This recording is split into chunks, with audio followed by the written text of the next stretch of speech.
Here is why you have inflammation.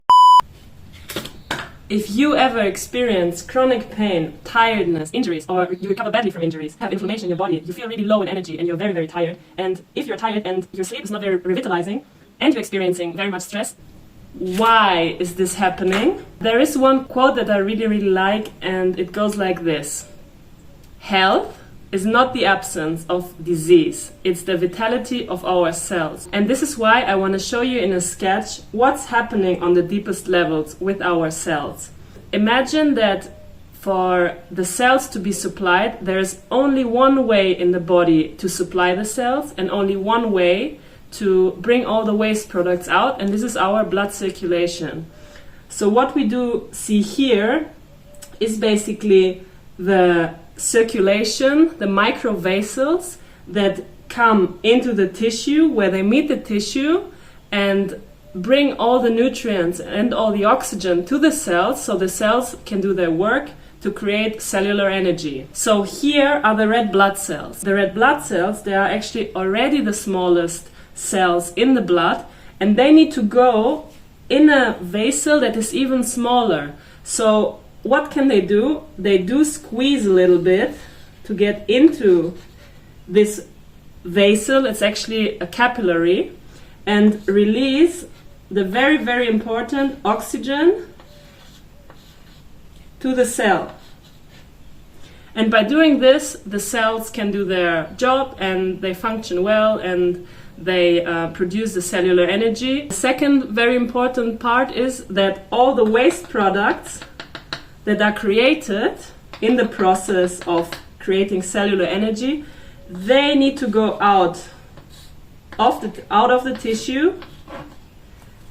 So there are no toxins, no waste products left in the tissue where potentially inflammation can build up. The body now has a very, very specific and smart function how to help with this process. And this is a specific motion that is happening, and this motion happens right here.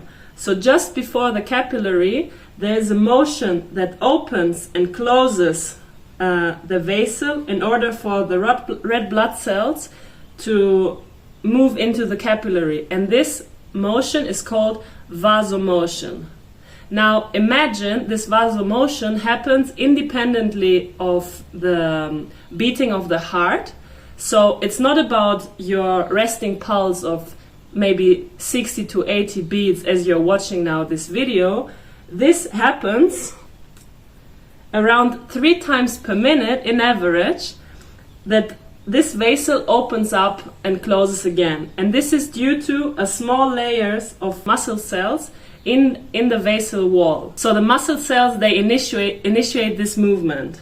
Now scientists found out, or they wanted to see, what is happening if you're very, very stressed, and are there factors that have an influence on this vasomotion. They tested and they checked, they analyzed that in very stressed people, this rate goes down to 1 time every 10 minutes. Just too bad, because imagine that only 1 time every 10 minutes there is some flow into the capillaries, and how little of oxygen is provided for the cells to do their work, and also all the waste products only 1 time every 10 minutes is the blood supporting to take the waste out. It's, yeah, our cells, you can imagine, they are very, very much suffering. The toxins will stay in the tissue, and this means that slowly inflammation will build up.